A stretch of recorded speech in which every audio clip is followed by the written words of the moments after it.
இப்போ நீங்கள் பார்க்கிறது மேலக்கொண்டையார், திருவள்ளூர் மாவட்டம். இது ஃபுல்லுமே உங்களுக்கு கள்ளி செடியாக இருந்த இடம் எல்லாம் காஞ்சி எப்படி ஆயிடுச்சு. இந்த இடம் ஃபுல்லுமே கள்ளி செடி தான் பாருங்கள். கள்ளி செடியில் இருக்க கள்ளி பழத்தை சாப்பிட்டா அவ்வளோ நல்லது. சர்க்கரை வியாதியை கட்டுப்படுத்தும். உடம்புல உள்ள செல்லை அதிகரிக்கும். எல்லா செல்லும் வலுவுப்படுத்தும். நரம்பு மண்டலத்துக்கு ரொம்ப வலுவாக இருக்கும்.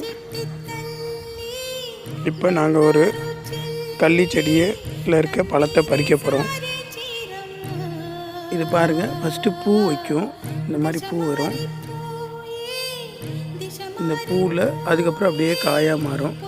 அந்த காய் அப்படியே பழமாக மாறும். என்ன இதில் முள் இருக்கும், உள்ள பழத்துக்குள்ளே முள் இருக்கும். அதை நம்ம பார்த்து சாப்பிடணும். இப்போ எங்கள் அண்ணன் பையன் பறிக்கிறாரு பாருங்கள், பழத்தை எப்படி பறிக்கிறாருன்னு.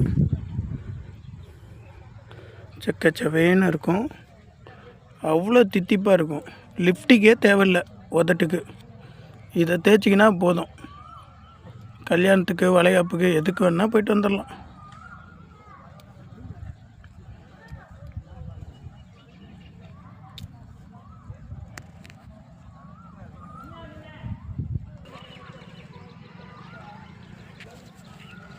அவ்வளோ டேஸ்ட்டாக இருக்குது காய்ஸ்.